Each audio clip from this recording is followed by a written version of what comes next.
Hello, fellow backers. Welcome to another episode of an Avionics Technician's Guide. My professional experience between the MV-22 Osprey and now the 737 at the Boeing Company has made me enjoy analyzing ships within the verse. For my new viewers, I am Seer6. I create content that is more than just stating facts. It's to help people figure out what role they want to play and if the ship in question really fits the niche they desire. Feedback is always appreciated, and don't forget to like and subscribe if you enjoyed this series.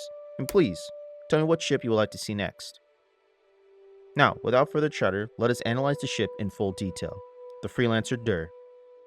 Today, we'll start off with our normal pre-flight walkaround, examining the weapons package and exterior of the ship, an internal walkaround in conjunction with aircrew fighting positions, reviewing the flight deck, analyzing flight performance, and wrapping up the video with my final thoughts on the ship. Let's begin. The Freelancer DUR is MISC's call to the medium-sized exploration ship. More cargo, range, and an upscaled crew capacity compared to a starter exploration ship.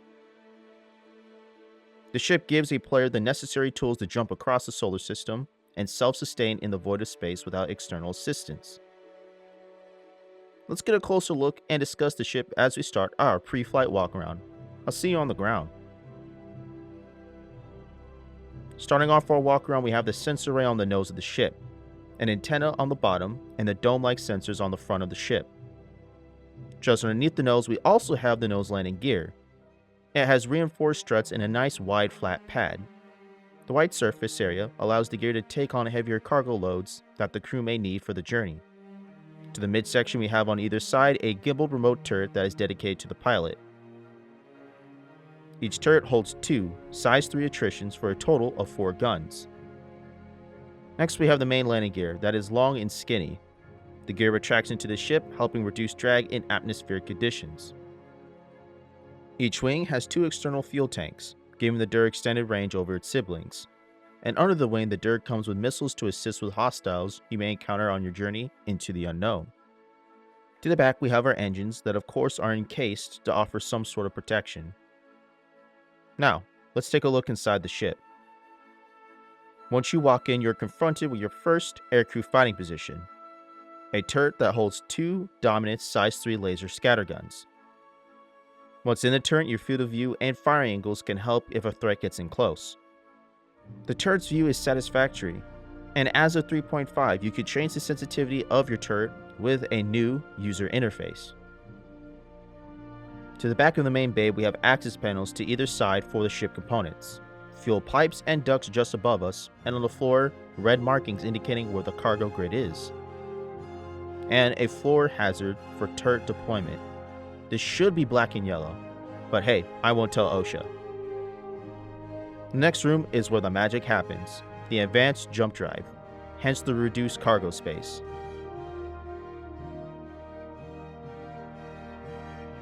The third room is the docking collar, where the rest of the cargo goes if filled up to the top.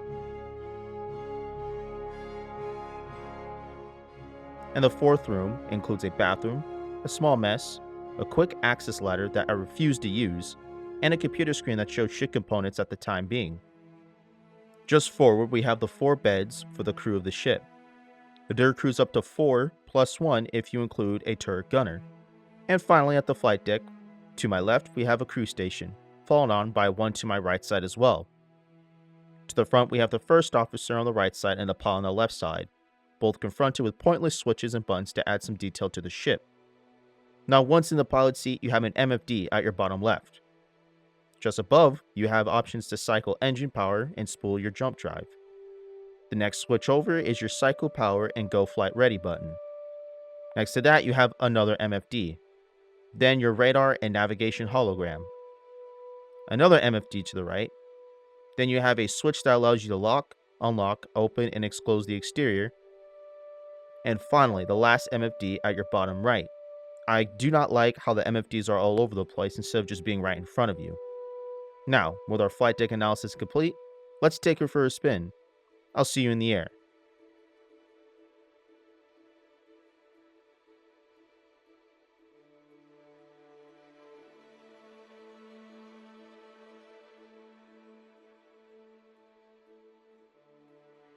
The ship feels smooth until you try to turn.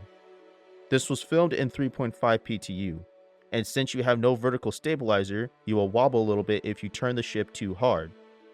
Just be graceful with your movements and the ship won't fight back. Now with the analysis we just went through, I believe this is a great ship. Even with the limited cargo, you still have increased range and the ability to carry a smaller vehicle like a Grey Cat or a hover bike. Even though the ship is armed, it's meant to fend off an attack and just get away, not take enemies head on. So defend yourself, warp away, and lick your wounds.